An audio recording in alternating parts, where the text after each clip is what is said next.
नमस्कार, स्वागत है आप सभी का डीडी न्यूज में। आपके साथ इस वक्त के समाचार लेकर हाजिर हूं मैं संध्या शर्मा। आइए बुलेटिन की शुरुआत कर लेते हैं हेडलाइंस के साथ। पश्चिम बंगाल की राजनीति में एसआईआर पर गरमाई राजनीति। चुनाव आयोग ने प्रत्येक जिला निर्वाचन अधिकारी से मांगी विधानसभा वार जारी किए गए एससी, एसटी और ओबीसी प्रमाण पत्रों की संख्या। टीएमसी ने जताया विरोध।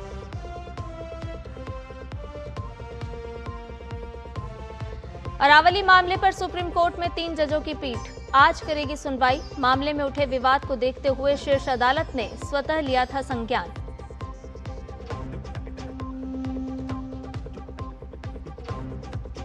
दिल्ली एनसीआर समेत उत्तर भारत में कड़ाके की ठंड और घना कोहरा। उत्तर प्रदेश में शीतलहर को देखते हुए 1 जनवरी तक 12वीं तक के सभी स्कूल रहेंगे बंद।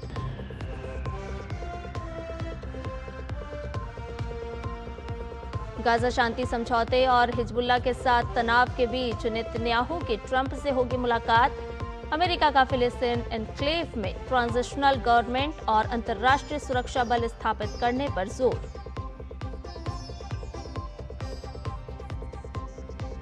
नॉर्वे के मैग्नस कार्लसन का फिर चला मैजिक। दोहा में आयोजित विश्व रैपिड चेस चैंपियनशिप का खिताब किया अपने नाम। अर्जुन एरिगेसी को कांस्य, वहीं महिला वर्ग में कोनेरू हम्पी के खाते में ब्रॉन्ज। और अब सभी खबरें विस्तार के साथ। शुरुआत करते हैं पश्चिम बंगाल में चल रही एसआईआर प्रक्रिया की खबर के साथ। दरअसल पश्चिम बंगाल में चुनाव आयोग एसआईआर की निष्पक्षता और पारदर्शिता को लेकर एक एक कदम फूंक फूंक कर चल रहा है। चाहे वो लॉजिकल डिस्क्रिपेंसी यानी कि तार्किक विसंगति की बात हो, या फिर 1.36 करोड़ मतदाता इसमें जो शामिल, या फिर सुनवाई के दौरान आवश्यक दस्तावेज जमा करने का मुद्दा। चुनाव आयोग ने राज्य के प्रत्येक जिला निर्वाचन अधिकारी यानी कि डीओ, जिला अधिकारियों से विधानसभा वार जारी किए गए एससी, एसटी और ओबीसी प्रमाण पत्रों की संख्या मांगी है। इसी तरह डीओ से जन्म प्रमाण पत्रों की सूची भी मांगी गई है। आयोग ने जानकारी मांगी है कि 24 जून 2025 से लेकर 25 दिसंबर तक कितने एससी, एसटी, ओबीसी और जन्म प्रमाण पत्र जारी किए गए हैं और इन्हें किस पद के अधिकारियों ने जारी किए हैं। सीओ कार्यालय के सूत्रों के अनुसार जो लोग सुनवाई में इन प्रमाण पत्रों को दिखाकर खुद को वैध मतदाता साबित करने का दावा करेंगे, उनके दस्तावेजों की सत्यता की जांच के लिए ये डेटा मांगा गया है। ये डेटा लॉजिकल डिस्क्रिपेंसी की पुष्टि करने में भी मददगार होगा। तार्किक विसंगति में ऐसे मतदाता शामिल हैं जिनकी उम्र 45 वर्ष से अधिक है लेकिन उनका नाम 2002 की मतदाता सूची में नहीं है, या जिनके माता पिता की उम्र में 50 वर्ष से अधिक या फिर 15 वर्ष से कम का अंतर पाया गया हो। आयोग के सूत्रों का यह भी कहना है कि लॉजिकल डिस्क्रिपेंसी के मामले में सरकारी रिकॉर्ड के दस्तावेज ये समझने में मदद करेंगे कि संबंधित मतदाता द्वारा दिया गया तर्क सही है या नहीं। लेकिन इन सब के बावजूद टीएमसी एसआईआर की प्रक्रिया में अड़ंगा लगाने और विरोध करने से बाज नहीं आ रही है। तृणमूल कांग्रेस एसआईआर पर लोगों को बरगलाने का काम कर रही है, जबकि इसका मुख्य मकसद मृत और स्थानांतरित मतदाताओं का सत्यापन करना है। कौन बांग्लादेशी आछे, कौन यूएसए থেকে এসেছে, कौन पाकिस्तान থেকে এসেছে, कौन श्रीलंका থেকে এসেছে, this is not the lookout at this stage.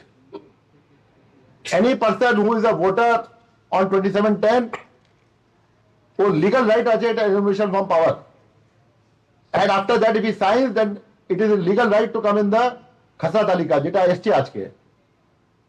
और इस खबर पर ज्यादा अपडेट ले लेते हैं। हमारे संवाददाता सौरभ दत्ता हमारे साथ जुड़ गए हैं। सौरभ, ये पश्चिम बंगाल में आखिर चल क्या रहा है? जैसे जैसे एसआईआर की प्रक्रिया आगे बढ़ रही है, विसंगतियों को दूर करने के लिए चुनाव आयोग अपने कदम आगे बढ़ा रहा है, ऐसे में टीएमसी लगातार भ्रम फैलाने के लिए अपने मुद्दे समय समय पर बदल रही है।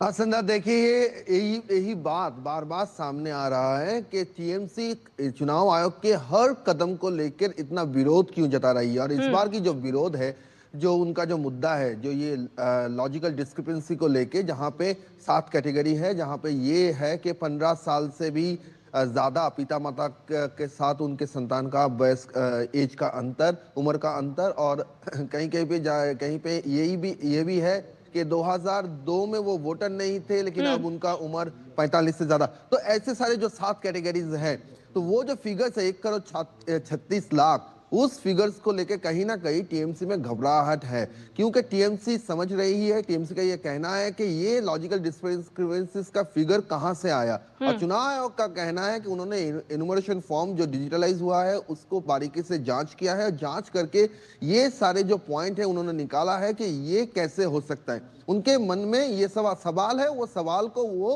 क्लियर करना चाहते हैं। तो लेकिन टीएमसी का जो विरोध है वो ये है कि वो क्यों ये क्लियर करना चाहते हैं। तो इसी में ये सवाल अटका हुआ है कि उनको इतना सभी पॉइंट में वो इतना विरोध क्यों कर रही है, कर रहा है। और एक बात है जो हालांकि अभी जो नोटिस चुनाव आयोग की तरफ से पब्लिश किया है, सर्कुलेट किया गया है, उनके मुताबिक उनका कहना है कि जो दस्तावेज, अभी तो हियरिंग चल रहा है, तो हियरिंग में जो अनमैप्ड वोटर्स हैं, आगे चल के जो लॉजिकल डिस्क्रिपेंसीज के जो वोटर है, वो लोग जो दस्तावेज दिखाएंगे वो दस्तावेज वाकई में सही है, ये भी चुनाव आयोग निश्चित करना चाहती है। इसीलिए चाहे वो परमानेंट रेसिडेंशियल सर्टिफिकेट हो, चाहे वो एससी सर्टिफिकेट हो, एसटी सर्टिफिकेट हो, ओबीसी सर्टिफिकेट हो, वो सारे सर्टिफिकेट कहां से इशू हुआ है और कौन उनको इशू किया है, ये चुनाव आयोग देखना चाहता है। तो इसमें तो कोई गलत नहीं है, वो वेरीफाई करना चाहते हैं कि आप ये दस्तावेज दे रहे हैं, ये दस्तावेज सही है या नहीं। और यहाँ पे एक बात कह दूं कि जो इशूइंग जो अथॉरिटी है, जो इशू करेंगे ये सारे सर्टिफिकेट्स, उनका भी कहीं ना कहीं लायबिलिटी है, उनको भी कहीं ना कहीं ये जवाबदेही करना पड़ेगा कि उन्होंने किस विचार पे ये सर्टिफिकेट दिया है। तो ये सारे बातें चुनाव आयोग इसलिए देख रही है कि कोई भी अवैध वोटर तालिका में रह ना जाए। जब चुनाव आयोग ये सब प्रोसेस फॉलो कर रहे हैं, उतने में देखा जा रहा है टीएमसी उतना ही विरोध कर रहे हैं। आपको अगर याद रहेगा कि 11 दिसंबर के बाद टीएमसी चुप था, लेकिन अचानक से जब से ये 1,36,00,000 और ये अनमैप्ड वोटर्स और ये SC, ST, OBC, permanent residency certificate, ये सारे दस्तावेज चुनाव आयोग मांग रहे हैं, सेंट्रल माइक्रो ऑब्जर्वर्स अपॉइंट किए गए हैं। जैसे जैसे चुनाव आयोग ने अपना जो रणनीति है वो स्पष्ट किया, तो वहीं से देखा गया कि टीएमसी ने भी अपने कार्यकर्ताओं को अब ये भी बोल रहे हैं कि BLA 2 का हियरिंग सेंटर में जाने की अनुमति नहीं है, लेकिन वो ये निर्देश दे रहे हैं कि BLA 2 भी जाएं, हियरिंग सेंटर के सामने आप अपना कैंप कीजिए। तो साफ तरीके से ये कहीं ना कहीं विरोधी पक्ष है उनका कहना है, असल में टीएमसी निर्वाचन चुनाव आयोग जो सख्ती बरस रही है उसको देखकर टीएमसी उनके ऊपर दबाव बनाने का कोशिश कर रहा है। जी सौरभ, लगातार हम देख रहे हैं कि जब से पश्चिम बंगाल में एसआईआर की प्रक्रिया चल रही है तब से टीएमसी और या कहें कि ममता बनर्जी बौखलाई हुई सी नजर आ रही है, और यही वजह शायद निकल करके सामने आ रही है कि जब भी चुनाव आयोग अपनी प्रक्रिया को आगे बढ़ाता है, कोई नया मुद्दा सामने आता है और उसका विरोध करना शुरू हो जाता है। कभी धरने प्रदर्शन की बात होती है, कभी BLO को लेकर के किसी तरह की पीड़ा जताई जाती है। लेकिन ऐसे में सौरभ ये भी बताइए कि SC, ST, OBC के जो प्रमाण पत्रों की बात निकल करके सामने आ रही है, ये किस तरह से जो एसआईआर की प्रक्रिया चल रही है उसमें सहयोग करते हुए नजर आएगी? जी देखिए, जो अनमैप्ड वोटर्स है या फिर जो सुनवाई के लिए जिनको बुलाया जाएगा, उनके तहत जिन जिन लोगों का 2002 में वोटर लिस्ट में नाम नहीं है, लेकिन फिर भी अगर वो ये दावा करते हैं कि वो यहाँ के वोटर्स हैं, तो उनको तो कहीं ना एक दस्तावेज देना पड़ेगा। तो वो जो 13 डॉक्यूमेंट्स ये मेंशन किया है चुनाव आयोग ने, उसमें से ये सारे सर्टिफिकेट्स आते हैं, परमानेंट रेसिडेंशियल सर्टिफिकेट्स आते हैं। आप एससी के अंतर्भुक्त हो, आप एसटी के अंतर्भुक्त हो, आप ओबीसी के अंतर्भुक्त हो, वो सब सर्टिफिकेट आप दिखाएंगे कि देखिए मुझे सरकार ने मान्यता दिया है कि मैं यहाँ का वोटर हूँ, मैं यहाँ का रहने वाला हूँ, इसलिए मुझे सर्टिफिकेट इशू किया गया है। तो ये सारे दस्तावेज जब वो देंगे, जो इन कैटेगरी में आएंगे, जो एससी कैटेगरी में आएंगे, जो एसटी कैटेगरी में आएंगे, जो ओबीसी कैटेगरी में आएंगे, जिनको पीआरसी देना है, जिनको बर्थ सर्टिफिकेट देखकर, अपना जन्म शंसा पत्र देखकर ये प्रमाण करना है कि 2002 में उनका नाम नहीं है लेकिन वो यहाँ के वोटर है, वो तो बर्थ सर्टिफिकेट देंगे। लेकिन ये बर्थ सर्टिफिकेट किसने इशू किया, उनका औहदा क्या है, वो किस औहदे से उसको बर्थ सर्टिफिकेट को इशू किया है, ये चुनाव आयोग बैक एंड में देखना चाहती है कि ये कब इशू हुआ। ये 25 जून के बाद इशू हुआ, जब बिहार एसआईआर प्रोसेस बिहार में चालू हो गया था, तब जाके ये इशू हुआ, ये इससे पहले इशू हुआ, इससे पहले अगर इशू हुआ तो कब इशू हुआ? जब एसआईआर बंगाल में चल रहा है उसके दौरान, जब ममता बनर्जी कह रहे थे कि मे आई हेल्प यू, कैंप करेंगे हम, आपको जिन जिन को दस्तावेज चाहिए आप वहां से जाइए, आप अपने कार्यकर्ता को भी वो बोली थी कि आप इनको मदद कीजिए, अब भी बोल रहे हैं इनको मदद कीजिए। कल अभिषेक बनर्जी ने एक मीटिंग किया, वहां पे भी उन्होंने बोला कि जिनको जिनको दस्तावेज चाहिए उनको मदद कीजिए। तो ये जो मदद होगा टीएमसी की तरफ से या फिर सरकार की तरफ से, ये मदद सही में मदद है? ये डॉक्यूमेंट्स जो बनाए जो मिलेगा इन लोगों को वो सही है, या फिर ये वोट बैंक को मैनेज करने वाला डॉक्यूमेंट्स है, वो जांच करना चाहती है चुनाव आयोग। बिल्कुल, और ये तमाम विसंगतियों को ही तो दूर करना है और इसीलिए एसआईआर की प्रक्रिया अपनाई जा रही है। लेकिन पश्चिम बंगाल में राजनीतिक रोटियां अलग ही तरह से सेकी जा रही है। बहुत बहुत शुक्रिया सौरभ, तमाम अपडेट हमसे साझा करने के लिए। रुक करते अगली खबर का, आपको बता दें कि सुप्रीम कोर्ट में अरावली पहाड़ियों की परिभाषा को लेकर उठे विवाद पर आज सुनवाई होगी। सुप्रीम कोर्ट ने इस मुद्दे पर स्वतः संज्ञान लिया है। प्रधान न्यायाधीश सूर्यकांत की अध्यक्षता वाली पीठ इस पूरे मामले की सुनवाई करेगी, जिसमें न्यायमूर्ति जेके माहेश्वरी और न्यायमूर्ति एजी मसीह शामिल हैं। कोर्ट ने पर्यावरण की दृष्टि से महत्वपूर्ण अरावली पर्वत श्रृंखला की सुरक्षा को लेकर बढ़ती चिंताओं और सरकार के इसे बचाने के बार बार के आश्वासन के बीच इस पूरे मुद्दे पर स्वतः संज्ञान लिया है। केंद्रीय पर्यावरण, वन और जलवायु परिवर्तन मंत्रालय ने दिल्ली से गुजरात तक फैली संपूर्ण अरावली पर्वतमाला के अवैध खनन को रोकने और इसके संरक्षण के लिए महत्वपूर्ण कदम उठाए हैं। केंद्र ने राज्य सरकारों को अरावली में किसी भी प्रकार के नए खनन पट्टे देने पर पूर्ण तरीके से प्रतिबंध लगाने के निर्देश भी जारी किए हैं। और आपको बता दें कि झारखंड दौरे पर राष्ट्रपति द्रौपदी मुर्मू आज संथाली भाषा की ओल चिकी लिपि के शताब्दी समारोह के समापन कार्यक्रम को संबोधित कर रही हैं।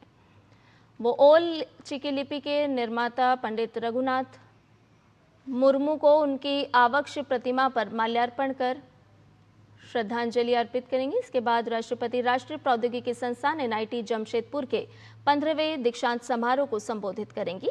इससे पहले कल रांची पहुंचने पर राज्यपाल संतोष गंगवार और मुख्यमंत्री हेमंत सोरेन ने हवाई अड्डे पर उनका स्वागत किया था। राष्ट्रपति की सुरक्षा को देखते हुए रांची, जमशेदपुर और गुमला में कड़े इंतजाम किए गए हैं और कई इलाकों को नो फ्लाई जोन भी घोषित किया गया है। मंगलवार को वो गुमला में एक लोक सांस्कृतिक सभा में शामिल होने के बाद वापस दिल्ली लौटेंगी। राष्ट्रपति के इस दौरे में केंद्रीय मंत्री और कई अन्य गणमान्य व्यक्ति भी शामिल होंगे।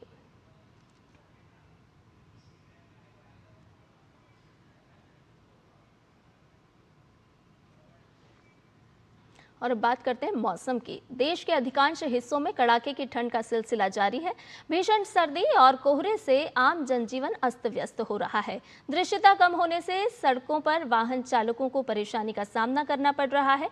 मौसम विभाग की अगर बात करें तो पूर्वी मध्य प्रदेश, जम्मू, ओडिशा, पश्चिम बंगाल के पर्वतीय क्षेत्रों और पूर्वोत्तर में आज घना कोहरा छाए रहने का अनुमान लगाया गया है। तस्वीरों में आपको दिखा रहे हैं किस तरह से विजिबिलिटी घटती हुई नजर आ रही है, कोहरे की छाया नजर आ रही है। दिल्ली, असम, मथुरा, हरिद्वार की तस्वीरें आपको दिखा रहे हैं जहां दृश्यता कम होती हुई देखी गई।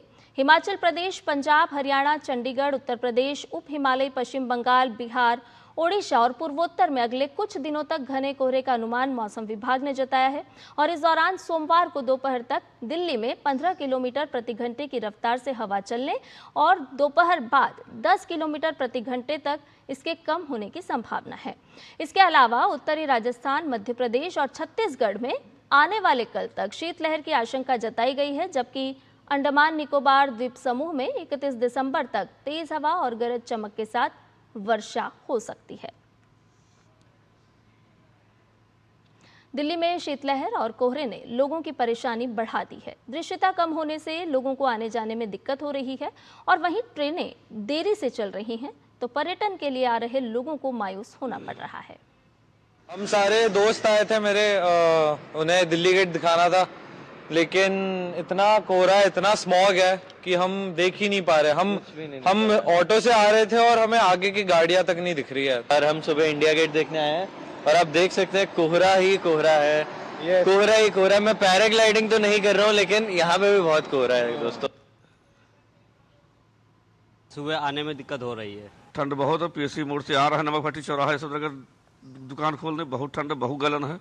गाड़ी पकड़ नहीं जा रही थी, इतनी गलन ज्यादा। गलन इतनी ज्यादा कि महादेवन से सकरापुर से आ रहा हूँ तो हाथ पैर काम नहीं कर रहे हैं बाइक में। इधर दिल्ली एनसीआर समेत समूचा उत्तर भारत घने कोहरे की चपेट में है। कोहरे के कारण हवाई उड़ानें भी बुरी तरह से प्रभावित हुई हैं। इसको देखते हुए इंडिगो एयरलाइंस ने मौसम को लेकर ट्रैवल एडवाइजरी जारी की है। एयरलाइन के अनुसार आज सुबह दिल्ली और हिंडन एयरपोर्ट पर ठंडी हवाओं के साथ घना कोहरा है और खराब विजिबिलिटी के कारण कई उड़ानों के शेड्यूल में बदलाव किए गए हैं। इसके अलावा बदलते मौसम के चलते विमान ऑपरेशन धीमा होने की जानकारी दी गई है। एयरलाइन ने यात्रियों से अपील भी की है कि वो अपनी फ्लाइट की जानकारी के लिए आधिकारिक चैनलों पर अपडेट लगातार देखते रहें। मौसम में सुधार होते ही परिचालन हालांकि धीरे धीरे सामान्य होगा और उड़ानें तय समय के अनुसार संचालित भी होंगी।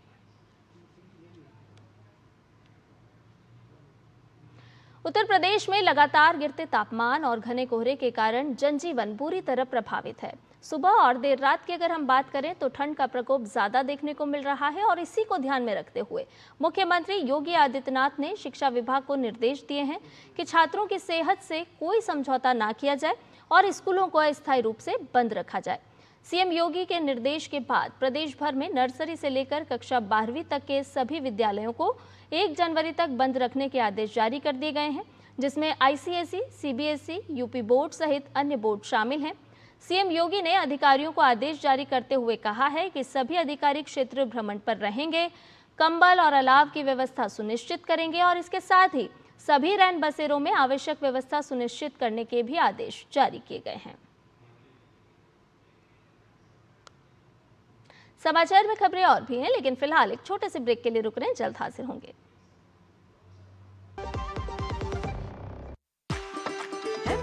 कसूरी मेथी लाजवाब है, लाजवाब है। स्वाद और सुगंध इसकी लाजवाब है, लाजवाब है। अगर MDH कसूरी मेथी नहीं डाला तो खाली हाथ मलते रह जाओगे। एक एक पत्ता हाथ से चुना, स्वाद और सुगंध जगाए कई गुना। MDH। मेरी पसंद, मेरी पसंद,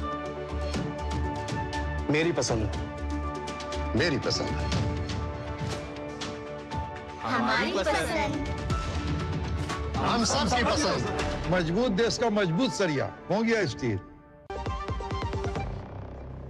ब्रेक के बाद समाचार में आपका एक बार फिर से स्वागत है। प्रधानमंत्री नरेंद्र मोदी ने मन की बात कार्यक्रम में मणिपुर के कलाकार का जिक्र किया था। अब प्रधानमंत्री ने एक बार फिर अपने एक्स अकाउंट से इसका वीडियो साझा करते हुए लिखा है कि मणिपुर के चुराचंदपुर की मार्गरेट रामथारसिम पर गर्व है, जो मणिपुर की पारंपरिक हस्तशिल्प को लोकप्रिय बनाने और दूसरों के जीवन को सशक्त बनाने की दिशा में काम कर रही हैं। साथियों, मन की बात ऐसे लोगों को सामने लाने का भी मंच है जो अपने परिश्रम से न सिर्फ पारंपरिक कलाओं को आगे बढ़ा रहे हैं, बल्कि इससे स्थानीय लोगों को सशक्त भी कर रहे हैं। मणिपुर के चुराचांदपुर में मार्गरेट राम थारसी MG, उनके प्रयास ऐसे ही हैं। उन्होंने मणिपुर के पारंपरिक उत्पादों को, वहां के हैंडीक्राफ्ट को, बांस और लकड़ी से बनी चीजों को एक बड़े विजन के साथ देखा और इसी विजन के कारण वो एक हैंडीक्राफ्ट आर्टिस्ट से लोगों के जीवन को बदलने का माध्यम बन गई। आज मार्गरेट जी की यूनिट, उसमें 50 से ज्यादा आर्टिस्ट काम कर रहे हैं और उन्होंने अपनी मेहनत से दिल्ली समेत देश के कई राज्यों में अपने प्रोडक्ट्स का एक मार्केट भी डेवलप किया है। वहीं प्रधानमंत्री नरेंद्र मोदी ने मणिपुर के ही सेनापति जिले में रहने वाली एक और महिला चोखोने क्रिचेना का भी उदाहरण अपने मन की बात कार्यक्रम के जरिए दिया था। प्रधानमंत्री ने एक पर लिखा है कि मणिपुर के सेनापति जिले के चोखोने क्रिचेना ने पुष्प कृषि के क्षेत्र में असाधारण कार्य किया है और कई किसानों के जीवन को भी बदल दिया है। साथियों, मणिपुर से ही एक और उदाहरण सेनापति जिले की रहने वाली चोखोने क्रिचेना जी का है। उनका पूरा परिवार परंपरागत खेती से जुड़ा रहा है। क्रिचेना ने इस पारंपरिक अनुभव को एक और विस्तार दिया उन्होंने फूलों की खेती को अपना पैशन बनाया। आज वो इस काम से अलग अलग मार्केट्स को जोड़ रही है और अपने इलाके की लोकल कम्युनिटीज को भी एम्पावर कर रही है। साथियों, ये उदाहरण इस बात का पर्याय है कि अगर पारंपरिक ज्ञान को आधुनिक विजन के साथ आगे बढ़ाएं तो ये आर्थिक प्रगति का बड़ा माध्यम बन जाता है। आपके आसपास भी ऐसी सक्सेस स्टोरीज हो तो मुझे जरूर शेयर करिए। और प्रधानमंत्री नरेंद्र मोदी ने मन की बात कार्यक्रम में एंटीबायोटिक के प्रयोग को लेकर जताई गई चिंता से डॉक्टर भी सहमत हैं। देश के अलग अलग प्रतिष्ठित अस्पतालों में तैनात डॉक्टर्स का कहना है कि बेवजह एंटीबायोटिक दवाओं के सेवन से बचना चाहिए और अगर ज्यादा ही जरूरत हो तो डॉक्टर की सलाह पर ही इन दवाइयों को लेना चाहिए। मन की बात में हमारे प्रधानमंत्री माननीय श्री मोदी जी ने अपनी चिंता व्यक्त करी एंटीबायोटिक्स के यूज के ऊपर। हमने देखा है कि हर बुखार के अंदर आजकल माँ बाप एंटीबायोटिक्स का यूज करना शुरू कर देते हैं। अगर ठीक से समझें तो एंटीबायोटिक्स एक प्रकार की विशेष दवाइयां हैं जो बैक्टीरिया के अगेंस्ट काम करती हैं। ये बैक्टीरिया सीरियस इन्फेक्शन करते हैं जैसे निमोनिया, मेनिंजाइटिस, पस वगैरह। ये एंटीबायोटिक्स तभी इस्तेमाल करनी चाहिए जब हम श्योर हैं कि ये बैक्टीरिया इन इन्फेक्शंस को कॉज कर रही हैं। सर्दी जुकाम या बुखार जैसी समस्याओं के लिए अक्सर बिना डॉक्टर्स की सलाह के दवा ले ली जाती है और स्वतः इलाज कर लिया जाता है। एंटीबायोटिक दवाओं का प्रयोग काफ़ी किया जाता है, लेकिन आइए हम आपको समझाते हैं और बताते हैं कि ऐसा करना आपके स्वास्थ्य के लिए कितना बड़ा खतरा साबित हो सकता है और इसके दुष्प्रभाव क्या हो सकते हैं। किसी भी स्थिति में बीमार होने पर दवाएं हमारे लिए जीवन रक्षक साबित होती हैं। लेकिन जरा सोचिए, यदि ये दवाएं असर करना बंद कर दें या इनका असर कम होने लगे तो ये स्थिति है एंटी माइक्रोबियल या एंटीबायोटिक रेजिस्टेंस। ऑन डिमांड हम जाके एंटीबायोटिक ओवर द काउंटर खरीदते हैं और मिसयूज करते हैं। पहले एंटीबायोटिक का असर कम होता है और धीरे धीरे ये एंटीबायोटिक उस बैक्टीरिया पे बेअसर हो जाती है। WHO कहता है कि ये टॉप 10 जो ग्लोबल हेल्थ थ्रेट्स हैं उनमें से एक है और अगर हम एंटी माइक्रोबियल रेजिस्टेंस पे कंट्रोल नहीं कर पाते हैं तो 2050 तक हम हर साल लगभग 1 करोड़ लोगों की जान जाएगी खाली एंटी माइक्रोबियल रेजिस्टेंस डेवलप होने के कारण। दवाइयों का एंटीबायोटिक्स का खासकर मिस यूज करते हैं या फिर गलत जगह पर उसको इस्तेमाल करते हैं या फिर हमें ज्ञान नहीं होता कि हम उसको कौन सी बीमारी में देना चाहिए। नॉर्मल सा गला खराब हो जाता है बट वो नॉर्मली वायरस की वजह से होता है, बट अधिकतर हम उसके लिए एंटीबायोटिक ले लेते हैं। उस वायरस को एंटीबायोटिक तो नहीं मारता बट वो एंटीबायोटिक लेने से हमारे अंदर बैक्टीरिया के अंदर रेजिस्टेंस पैदा हो जाता है। दवाओं के बेअसर होने के कई कारण हो सकते हैं। एंटीबायोटिक दवाओं का अधिक प्रयोग, स्व इलाज करना, एंटीबायोटिक दवाओं का अनावश्यक प्रयोग, बिना डॉक्टरी परामर्श के दवा लेना, दवा की पूरी खुराक न लेना या इलाज बीच में ही बंद कर देना।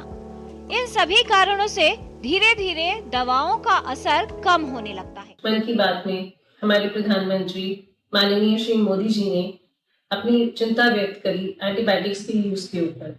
एंटीबायोटिक्स एक प्रकार की विशेष दवाइयां हैं जो बैक्टीरिया के अगेंस्ट काम करती हैं।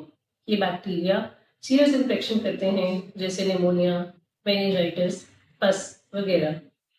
ये एंटीबायोटिक्स तभी इस्तेमाल करनी चाहिए जब हम श्योर हैं कि ये बैक्टीरिया इन इन्फेक्शंस को कॉज कर रही हैं। एंटीबायोटिक केवल उन्हीं बीमारियों के विरुद्ध काम करती है जिन बीमारियों में का कारण बैक्टीरियल इन्फेक्शन होता है। हम सबों की यह जिम्मेदारी बनती है कि हम लोग एंटीबायोटिक रेसिस्टेंस के विरुद्ध जन जागरूकता फैलाएं और लोगों को यह संदेश ज़्यादा से ज़्यादा फैलाएं कि वो एंटीबायोटिक का प्रयोग पूरी समझदारी के साथ करें और इसका प्रयोग तभी करें जबकि डॉक्टर इस चीज़ के लिए हमें सलाह दें। यदि आप भी एंटीबायोटिक्स दवाओं का प्रयोग बिना डॉक्टर की सलाह के करते हैं, अपने आप करते हैं या फिर इलाज पूरा नहीं लेते तो जान लीजिए कि ये एंटीबायोटिक रेजिस्टेंस के खतरे को बढ़ा सकता है। किरण भारद्वाज, डीडी न्यूज। और आइए अब बात करते हैं विकसित भारत जीराम जी कानून की।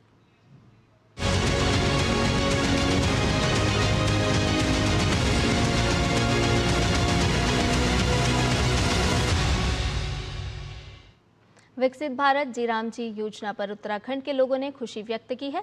लोगों ने कहा है कि इस योजना से लोगों को पहले से ज्यादा रोजगार मिलेगा। उन्होंने इसके लिए प्रधानमंत्री नरेंद्र मोदी को धन्यवाद किया है। मनरेगा का जो काम था गांव में वो 100 दिन का था और अब मोदी जी ने उसे 125 दिन का कर दिया है। और इसमें हमारी जो गांव की महिलाएं हैं काफी अच्छा काम करती है, उन्हें काफी हेल्प मिलती है।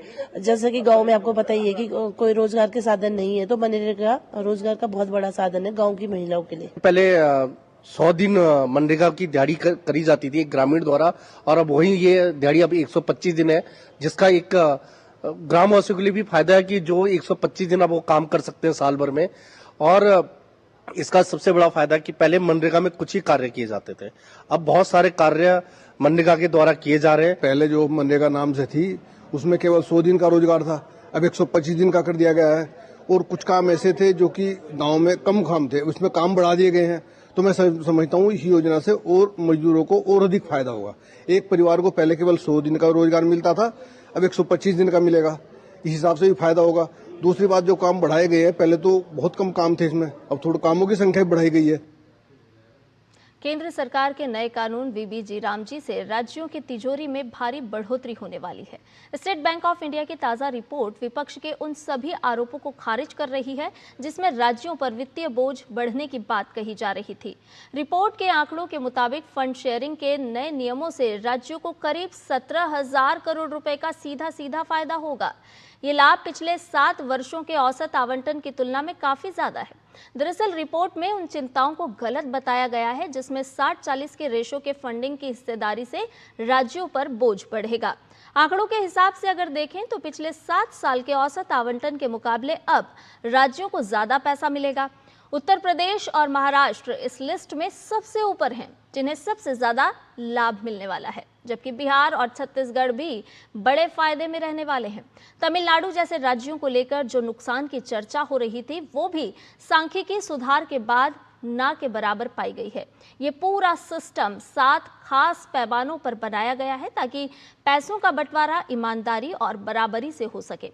अब राज्यों के पास मौका है कि वो अपनी 40% हिस्सेदारी को सही जगह लगाकर ग्रामीण इलाकों की आर्थिक हालात सुधारें। कुल मिलाकर ये मिशन न केवल मजदूरों को 25 दिन का अतिरिक्त काम देगा, बल्कि राज्यों की वित्तीय स्थिति को भी पहले से और ज्यादा बेहतर बनाएगा।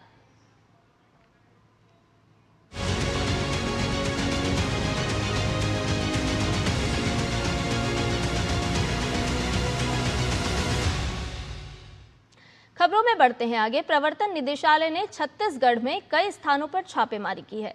ये छापेमारी भारतमाला परियोजना के तहत रायपुर से विशाखापट्टनम आर्थिक गलियारे के लिए भूमि अधिग्रहण संबंधी अनियमितताओं से जुड़ी हुई है। इस तलाशी में हरमीत सिंह खनुजा, उनके सहयोगियों, संबंधित सरकारी अधिकारियों और भूस्वामियों से जुड़े परिसर शामिल हैं। रुक करते अगली खबर का। बांग्लादेश में अल्पसंख्यकों पर होने वाली हिंसा दिन प्रतिदिन बढ़ती जा रही है। अल्पसंख्यक सुरक्षा पर सवालिया निशान लग गया है।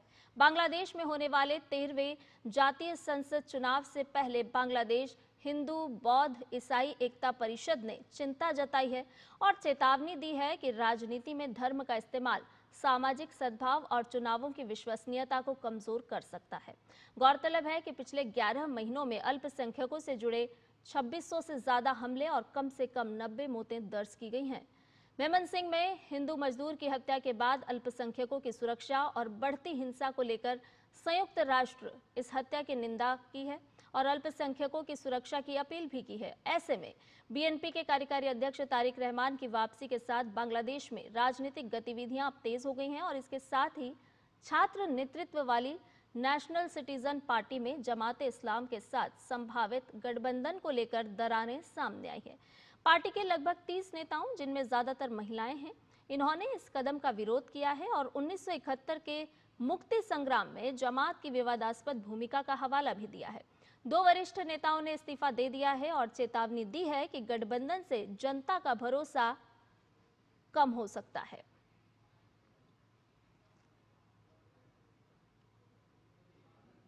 चलिए इस पूरी खबर पर ताज़ा अपडेट ले लेते हैं। हमारे संवाददाता नवल सिंह परमार हमारे साथ जुड़ गए। नवल सिंह, हम देख रहे हैं कि आगामी समय में चुनाव होने हैं, फरवरी में जातीय संसद चुनाव होंगे, लेकिन उससे पहले अल्पसंख्यकों की जो स्थिति है वो भी हम लगातार देख रहे हैं। पूरी दुनिया के सामने है कि बांग्लादेश में अल्पसंख्यक हिंदुओं की क्या स्थिति है। अब चुनाव की अगर हम बात करें तो कौन कौन सी पार्टियां अब यहाँ पर कमर कसती हुई नजर आ रही है, क्योंकि हम देख रहे हैं कि कहीं गठबंधन हो रहा है तो कहीं गठबंधन टूट भी रहा है। जी, अभी देखा जाए तो बांग्लादेश में दो मुख्य पार्टियां हैं। एक तो अवामी लीग जो शेख हसीना का पार्टी है, जो इससे पहले 1.5 दशक तक बांग्लादेश में सत्ता में था, और दूसरा पार्टी जो है वो बांग्लादेश नेशनलिस्ट पार्टी BNP, जिसके एक्टिंग चेयरमैन तारिक रहमान अभी 17 साल बाद वापस बांग्लादेश आए हैं। तो उसके अलावा दो ऐसी पार्टियां हैं जो मीडियम साइज की पार्टी है, जिसमें जातीय पार्टी है जो अवामी लीग की जो है सहयोगी पार्टी रही है पहले के समय में, पिछले 1.5 दशक के दौरान, और एक है बांग्लादेश जमात इस्लामी जो fundamentalist Islamist religion based party है। और उसके अलावा बांग्लादेश में 30-40 और छोटी मोटी पार्टियां हैं। एक नया पार्टी बना था Bangladesh national citizen party NCP, जो स्टूडेंट लोग प्रोटेस्ट किया था और उसके बाद उन्होंने पार्टी बनाया था 6 महीने बाद, तो उन लोगों का पार्टी है उसमें। लेकिन जमात इस्लामी के साथ गठबंधन को लेके दरारें सामने आई है। कुछ लीडर्स जो है, खास करके महिला लीडर्स, उन्होंने जो BNP जो है, सॉरी जमात इस्लामी, उनका जो हिस्टोरिकल बैगेज है कि वो पार्टी पाकिस्तान के साथ जब बांग्लादेश का वो संघर्ष हो रहा था, लिबरेशन मूवमेंट, उस दौरान पाकिस्तान का साथ दिया था, पाकिस्तानी फोर्स का साथ दिया था। बांग्लादेश में जिनोसाइड हुआ, उसमें भी उनका हाथ रहा, रोल रहा था। और बांग्लादेश की महिलाओं के साथ बलात्कार से लेके मर्डर के केसेस में भी जमात इस्लामी काफी लोगों को सजा भी मिली है। तो ऐसे जी खराब रहा हो, उस पार्टी से गठबंधन से पब्लिक इमेज खराब होगी। और अभी के दिनों में भी बांग्लादेश में जब से यूनुस एडमिनिस्ट्रेशन आया है तब से लेके जब भी यहाँ बांग्लादेश में कुछ हिंसा या मीडिया के ऊपर अटैक या लिबरल फोर्सेस के ऊपर जो अटैक हुआ है, उसमें कहीं ना कहीं जमात का हाथ होने की जो लोगों में बात चलती है। तो उसको लेके भी जमात जो है, उनका फंडामेंटलिस्ट एजेंडा है, खास करके महिलाओं को काम के तलाकों को चिन्हित करना, उनको पहनाव के लिए रिस्ट्रिक्शन लगाना, या तौहीदी जनता इस्लामिक कल्चर को प्रमोट करने के नाम पे जो है वो बांग्ला जो कल्चर है उसके ऊपर हमला करना, जैसे अभी सायानट पे हमला हुआ, और म्यूजिक कला संस्कृति को बंद करवाना और रिलीजियस टीचर्स को अपॉइंट करना, उस टाइप के एजेंडे को लेके जमात इस्लामी जो पार्टी है उसका अभी काफी तरीके से लोग उससे एसोसिएट करने से डरते हैं। इसी वजह से दो एडवाइजर जो यूनुस एडमिनिस्ट्रेशन से जिन्होंने अभी रिजाइन किया इलेक्शन डिक्लेयर होने के बाद, वो NCP को नहीं ज्वाइन कर रहे क्योंकि NCP का जमात से गठबंधन हो रहा है। उससे अलावा वो अपने आप इंडिपेंडेंट कैंडिडेट इलेक्शन कंटेस्ट करेंगे।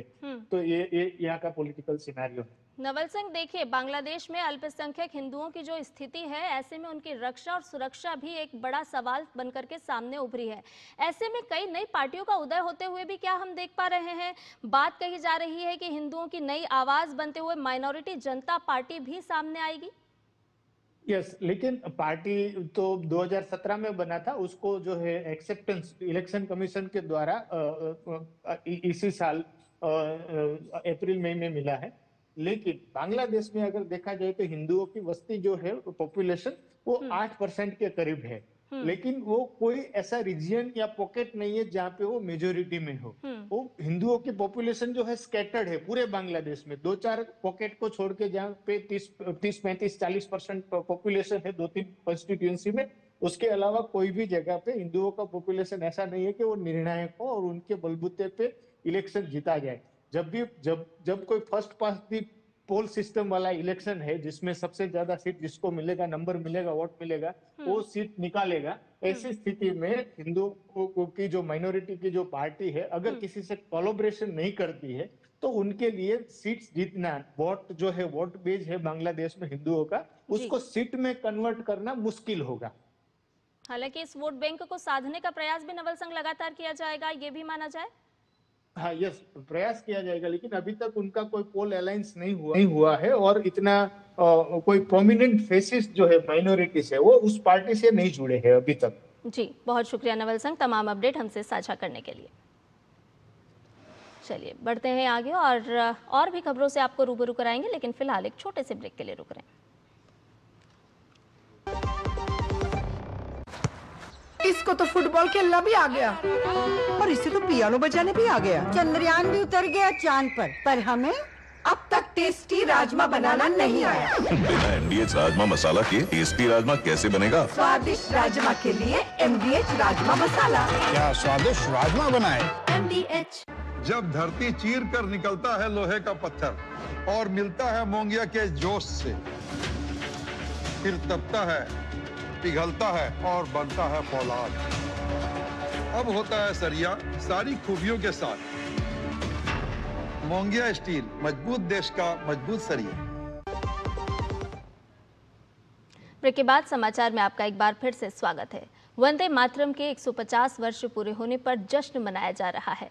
वंदे मातरम भारत माता की महानता, गौरवमयी संस्कृति का प्रतीक है। वंदे मातरम की भावना ने आज़ादी की लड़ाई में पूरे राष्ट्र को प्रेरित किया था। हालांकि कांग्रेस ने इतिहास में इसके कई छंद को हटा भी दिया था। इतना ही नहीं, 1947 में जवाहरलाल नेहरू की अध्यक्षता में कांग्रेस ने वंदे मातरम का केवल संक्षिप्त संस्करण ही राष्ट्रीय गीत के रूप में शामिल किया था।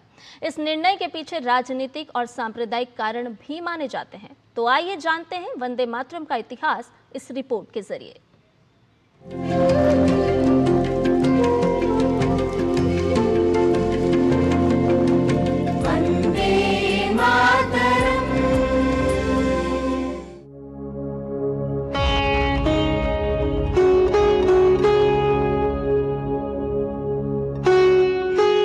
राष्ट्रगीत वंदे मातरम हमारे देश की पहचान और हमारी सांस्कृतिक विरासत का प्रतीक है। यह हमारे देश की गरिमा और उसकी महानता का उद्घोष तो करता ही है, साथ ही यह हमारे देश की सुंदरता और मां भारती की शक्ति की विशालता का वर्णन भी करता है। दरअसल आनंद मठ में बंकिम बाबू ने संतान की अवधारणा को प्रस्तुत किया है, यानी भारत माता के ऐसे बच्चे जो अपनी माता के लिए लड़ने और मरने के लिए तैयार रहते हैं। और राष्ट्रगीत वंदे मातरम के जरिए प्राणों की रक्षा करने वाली प्रचंड शक्ति भी है। आजादी की लड़ाई में वंदे मातरम की भावना ने पूरे राष्ट्र को आंदोलित और प्रकाशित किया। लेकिन 1937 में जवाहरलाल नेहरू की अध्यक्षता में कांग्रेस ने अपने सांप्रदायिक एजेंडे को बढ़ावा देते हुए और मुस्लिम लीग की मांग के आगे झुकते हुए वंदे मातरम के केवल एक संक्षिप्त संस्करण को ही पार्टी के राष्ट्रीय गीत के रूप में स्वीकार किया। यह निर्णय 1937 में कांग्रेस के फैजपुर अधिवेशन में लिया गया। लेकिन आज हम आपको राष्ट्रगीत वंदे मातरम के पूरे हिस्से को उसके अर्थ के साथ बताएंगे, जिसे जानकर आपका रोम रोम पुलकित हो उठेगा। वंदे मातरम गीत का आरंभ होता है भारत माता की वंदना से, जहां पहला पद है वंदे मातरम सुजलाम सुफलाम मलयज शीतलाम सस्य श्यामलाम मातरम वंदे मातरम। यानी हे मां, मैं तुम्हें प्रणाम करता हूं। तुम जल से समृद्ध हो, फलों और वनों से परिपूर्ण हो और मलय पर्वत से बहने वाली हवा तुम्हें शीतलता प्रदान करती है। हे मातृभूमि, तुम खेतों में फसलों से लहलहा रही हो। हे मां, तुम्हें प्रणाम। वहीं वंदे मातरम के दूसरे पद में मां भारती की शक्ति और उसकी महिमा की वंदना की गई है। शुभ्रत ज्योत्स्ना पुलकित यामिनीम फुल्ल कुसुमित द्रुमदल शोभिनीम सुहासिनीम सुमधुर भाषिणीम सुखदाम वरदाम मातरम वंदे मातरम। यानी वो जिसकी रातें चांदनी रोशनी से शोभायमान होती हैं, वो जिसकी भूमि खिले हुए फूलों से सुसज्जित वृक्षों से ढकी हुई है, जो सदैव हंसने वाली और मधुर वाणी वाली है, जो सुख और समृद्धि प्रदान करने वाली है। हे हमारी मातृभूमि, हे मां, तुम्हें प्रणाम। राष्ट्रगीत के तीसरे पद में भारत माता को दुश्मन सेना को हराने वाली और शत्रुओं का नाश करने वाली शक्ति के रूप में वर्णित किया गया है। कोटि कोटि कंठ कल कल निनाद कराले, कोटि कोटि भुजैर धृत खर कर वाले, के बोले माँ तुमी अबले बहुबल धारिणीम नमामि तारिणीम रिपुदल वारिणीम मातरम वंदे मातरम। इसका अर्थ है करोड़ों कंठ मधुर वाणी में तुम्हारी प्रशंसा कर रहे हैं, करोड़ों हाथों में तुम्हारी रक्षा के लिए धारदार तलवारें थामी हुई हैं। माँ कौन कहता है तुम अबला हो, तुमने बल धारण किया हुआ है, तुम तारने वाली हो, मैं तुम्हें प्रणाम करता हूँ। माँ तुम शत्रुओं का नाश करने वाली हो, हे माँ तुम्हें प्रणाम। वंदे मातरम के चौथे पद में भारत माता को ज्ञान और धर्म का स्रोत बताया गया है। तुमि विद्या तुमि धर्म तुमि हृदय तुमि मर्म त्वं हि प्राणाः शरीरे बहुते तुमि माँ शक्ति हृदये तुमि माँ भक्ति तुम्हारे प्रतिमा गढ़ी मंदिरे मंदिरे मंदिरे वंदे मातरम। यानी तुम ही विद्या हो, तुम ही धर्म हो, तुम ही हृदय और तुम ही जीवन का सार हो, तुम ही हमारे शरीरों में प्राण शक्ति हो, हमारी भुजाओं में जो शक्ति है वो तुम ही हो, हृदय में जो भक्ति है वो तुम ही हो और तुम्हारी प्रतिमा ही हर मंदिर में है। हे माँ तुम्हें प्रणाम। राष्ट्रगीत वंदे मातरम का 5वां पद देवी दुर्गा की शक्ति का प्रतीक है, जो माँ दुर्गा के रूप में मातृभूमि की महिमा और रक्षात्मक क्षमता को दर्शाती है। त्वं हि दुर्गा दश प्रहरण धारिणी कमला कमल दल विहारिणी वाणी विद्यादायिनी नमामि त्वाम नमामि कमलाम अमलाम अतुलाम सुजलाम सुफलाम मातरम वंदे मातरम। यानी तुम ही 10 हाथों में अस्त्र शस्त्र धारण करने वाली दुर्गा हो, तुम ही कमल पर आसीन लक्ष्मी हो, तुम ही वाणी और विद्या देने वाली माँ सरस्वती हो, तुम्हें प्रणाम। तुम धन धान्य और समृद्धि देने वाली हो, तुम अति पवित्र हो, तुम अतुलनीय हो, तुम जल से समृद्ध फलों से भरपूर हो, हे माँ तुम्हें प्रणाम। वंदे मातरम के आखिरी पद में मातृभूमि की सुंदरता और सौम्यता का वर्णन है। श्यामलाम सरलाम सुस्मिताम भूषिताम धरणीम भरणीम मातरम वंदे मातरम। यानी तुम श्याम वर्ण वाली, अति सरल, दयालु, सदैव हंसने वाली और सुंदर हो। हे पालन पोषण करने वाली मातृभूमि तुम्हें प्रणाम करता हूं। हे मां तुम्हें प्रणाम। वस्तुतः बंकिम चंद्र चटर्जी संभवतः पहले व्यक्ति थे जिन्होंने भारत की बात एक सभ्यता प्रधान राष्ट्र के रूप में की और उसकी सांस्कृतिक पहचान को परिभाषित किया, जो 5000 साल या उससे ज्यादा पुरानी है, जबकि यूरोपियन वेस्टफालियन राष्ट्र केवल 400 साल पुराने हैं और सिर्फ अपने राजनीतिक ढांचे से परिभाषित होते हैं। निश्चय ही वंदे मातरम गीत उसी महान सभ्यता प्रधान राष्ट्र भारत की सांस्कृतिक पहचान और भारत माता की अभिव्यक्ति है, जिसका हर शब्द, हर पद हमारी मातृभूमि भारत माता की महानता, उसके शौर्य और गौरवमयी संस्कृति का वंदन करता है तथा देश के कोटि कोटि लोगों को मातृभूमि पर शीश झुकाने को प्रेरित करता है और करता रहेगा।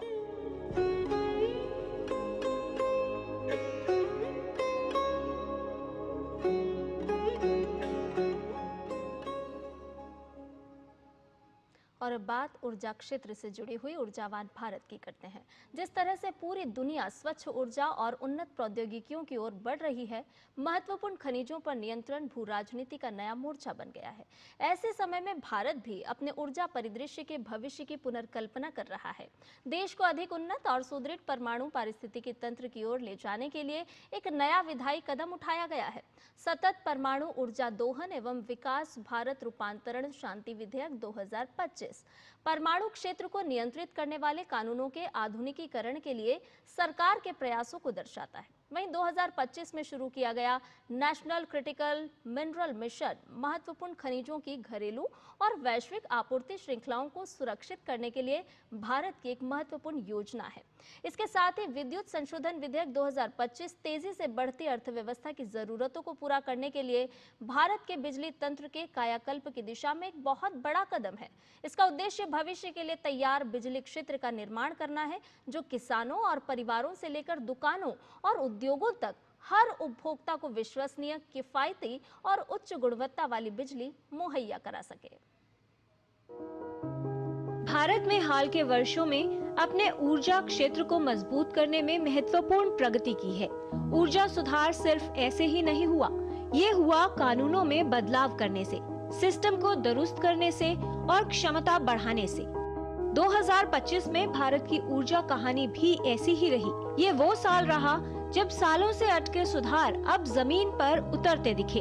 2008 के ऐतिहासिक परमाणु समझौते के 17 साल बाद भारत ने उससे जुड़ी नीतिगत जड़ता को खत्म किया। शांति बिल के जरिए परमाणु ऊर्जा से जुड़े जिम्मेदारी कानूनों को आधुनिक बनाया और नियंत्रित निजी भागीदारी का रास्ता खोला गया। इससे भारत वैश्विक मानकों के अनुरूप आया। करीब 150 अरब डॉलर के निवेश की संभावना बनी और परमाणु ऊर्जा को स्वच्छ व भरोसेमंद बेस लोड ऊर्जा के रूप में मजबूती मिली। इसके साथ ही भारत ने एक बड़ी कमजोरी पर भी ध्यान दिया, महत्वपूर्ण खनिजों की कमी। इसके लिए केंद्र सरकार ने 7,280 करोड़ रुपए की योजना को मंजूरी दी है, जिसका उद्देश्य देश में रेयर अर्थ परमानेंट मैग्नेट का घरेलू उत्पादन बढ़ाना है। ये मैग्नेट इलेक्ट्रिक वाहनों, पवन टरबाइनों, एरोस्पेस सिस्टम और आधुनिक रक्षा उपकरणों के लिए बेहद जरूरी है। अब तक भारत इनकी आपूर्ति के लिए कुछ गिने चुने वैश्विक देशों पर काफी हद तक निर्भर रहा है। नेशनल क्रिटिकल मिनरल मिशन के तहत लिथियम, कोबाल्ट, रेयर अर्थ जैसे खनिजों को ऊर्जा नीति का केंद्र बनाया गया। खनन से लेकर प्रोसेसिंग और रिसाइकलिंग तक सरकार का लक्ष्य साफ है, आपूर्ति सुरक्षित करना और मूल्य देश में ही बनाए रखना। देश में बिजली के क्षेत्र में भी कई बड़े सुधार हुए, जिसमें इलेक्ट्रिसिटी अमेंडमेंट बिल 2025 के जरिए वितरण व्यवस्था को मजबूत किया गया, नेटवर्क को आधुनिक बनाया गया और किसानों व कमजोर उपभोक्ताओं के हितों की सुरक्षा भी सुनिश्चित की गई। अब बिजली को संकट नहीं बल्कि आर्थिक बुनियादी ढांचे के रूप में देखा जा रहा है। 2025 के मध्य तक भारत दुनिया के अग्रणी नवीकरणीय ऊर्जा उत्पादक देशों में शामिल हो चुका है।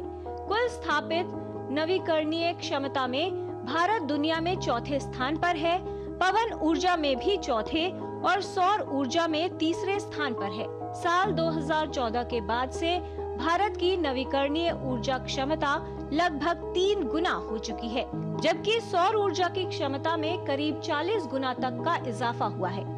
नवीकरणीय ऊर्जा में भी भारत ने बड़े पैमाने पर काम किया। सौर और पवन ऊर्जा की क्षमता तेजी से बढ़ी। पेरिस जलवायु लक्ष्य तय समय से पहले पूरे हुए और गैर जीवाश्म स्रोतों की हिस्सेदारी 40% से अधिक हो गई। 2025 में भारत ने सिर्फ इरादे नहीं दिखाए, सिस्टम बनाए। ये बदलाव है वादों से वास्तविक ऊर्जा शक्ति की ओर। Bureau report, DD news. रुक करते हैं अंतर्राष्ट्रीय खबरों का। अमेरिकी राष्ट्रपति डोनाल्ड ट्रंप और यूक्रेनी राष्ट्रपति ज़ेलेंस्की के बीच अमेरिका के फ्लोरिडा में लंबी बैठक हुई। इस बैठक के बाद दोनों नेताओं ने संयुक्त प्रेस वार्ता में संकेत दिए कि अमेरिका यूक्रेन के बीच सुरक्षा समझौते पर लगभग सहमति बन गई है। बैठक के बाद राष्ट्रपति ट्रंप ने कहा कि उन्हें उम्मीद है कि बातचीत यूक्रेन में जारी युद्ध को सुलझाने के बेहद करीब पहुंच गई है। हालांकि इसके साथ ही राष्ट्रपति ट्रंप ने यह भी कहा कि जमीन से जुड़े कुछ मुश्किल मुद्दों को सुलझाना जरूरी है। वहीं बैठक के बाद राष्ट्रपति ज़ेलेंस्की ने कहा कि राष्ट्रपति ट्रंप के साथ हुई बैठक में कई अहम नतीजे निकले। इसके अलावा राष्ट्रपति ज़ेलेंस्की ने यह भी कहा कि आगामी जनवरी में राष्ट्रपति ट्रंप यूक्रेन और यूरोपीय नेताओं की मेजबानी करेंगे। वहीं यूरोपीय आयोग के अध्यक्ष उर्सुला वॉन डेर लेन ने एक्स पर एक पोस्ट किया है और लिखा है कि राष्ट्रपति ट्रंप ज़ेलेंस्की और कई यूरोपीय नेताओं के साथ आज की बैठक पर चर्चा करने के लिए करीब 1 घंटे तक बातचीत की। उन्होंने लिखा कि इस बातचीत में अच्छी प्रगति हुई, जिसका हमने स्वागत किया है। इस पूरी बातचीत से पहले राष्ट्रपति ट्रंप ने रूसी राष्ट्रपति व्लादिमीर पुतिन से भी फोन पर बात की थी। ट्रंप ज़ेलेंस्की मुलाकात के बाद राष्ट्रपति पुतिन के विशेष दूत किरिल दिमित्रिव ने अपने एक पोस्ट में लिखा कि दुनिया राष्ट्रपति ट्रंप की शांति की कोशिशों की सराहना करती है।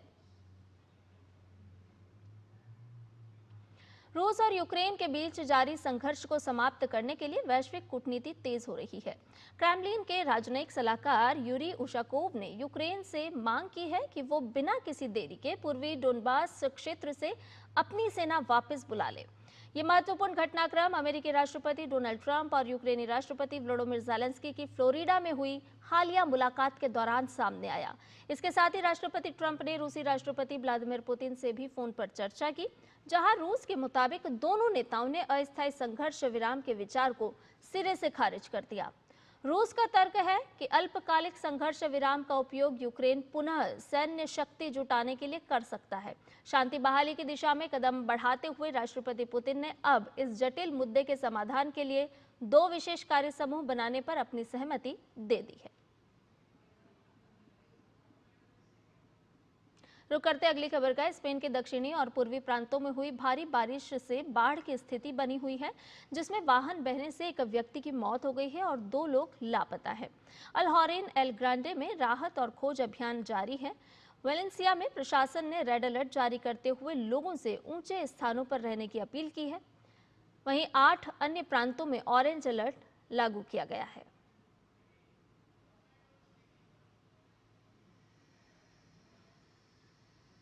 मैक्सिको के ओक्साका राज्य में इंटर ओशनिक ट्रेन पटरी से उतर गई, जिसमें 13 लोगों की मौत हो गई और 98 लोग घायल हो गए। ट्रेन में कुल 250 लोग सवार थे, जिनमें 139 को सुरक्षित बचाया गया। घायलों में से 5 की हालत गंभीर बताई गई है।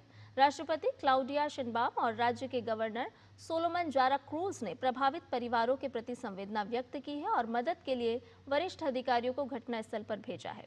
मैक्सिको के अटॉर्नी जनरल ने घटना की जांच शुरू कर दी है। ये ट्रेन व्यापक इंटर ओशनिक कॉरिडोर परियोजना का हिस्सा है, जिसे मैक्सिको के प्रशांत और खाड़ी तट को जोड़ने और क्षेत्र में आर्थिक विकास को बढ़ावा देने के लिए बनाया गया था। इंडोनेशिया के सुलावेसी द्वीप पर स्थित मनाडो शहर के वेरधादमाई वृद्धाश्रम में आग लगने के कारण 16 लोगों की मौत हो गई है। वृद्धाश्रम के अधिकांश निवासी बुजुर्ग थे और वो इमारत के अंदर फंसे हुए थे।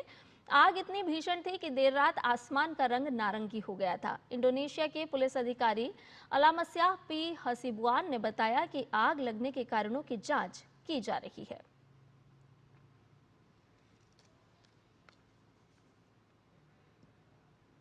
इधर चीन ने सोमवार को ताइवान के चारों ओर जस्टिस मिशन 2025 नामक बड़े पैमाने पर सैन्य अभ्यास की घोषणा करके वैश्विक तनाव को बढ़ा दिया है।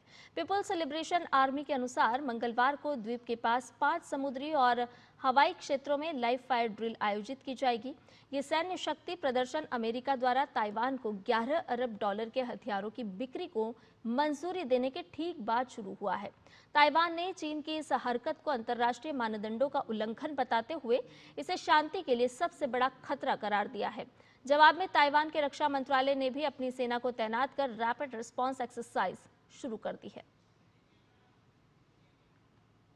खेल की खबरों में शतरंज के दिग्गज खिलाड़ी नॉर्वे के मैग्नस कार्लसन ने दोहा में आयोजित हुई विश्व रैपिड चेस चैंपियनशिप का खिताब अपने नाम कर लिया है। ये 6ठी बार है जब कार्लसन ने इस खिताब को जीतने में सफलता पाई है। इससे पहले कार्लसन ने साल 2014, 2015, 2019, 2022 और साल 2023 में इस खिताब को जीतने में कामयाबी हासिल की थी। वहीं भारत के लिए भी इस प्रतियोगिता से अच्छी खबर निकलकर सामने आई है। भारतीय शतरंज खिलाड़ी अर्जुन एरिगेसी ने अलेक्जेंडर शिमानोव को हराकर कांस्य पदक हासिल किया। हालांकि महिला वर्ग में कोनेरू हम्पी को निराशा हाथ लगी और वो अपने खिताब को बरकरार नहीं रख पाई। कोनेरू हम्पी को कांस्य पदक से ही संतोष करना पड़ा। समाचार में फिलहाल के लिए इतना ही। मुझे दीजिए इजाजत। नमस्कार।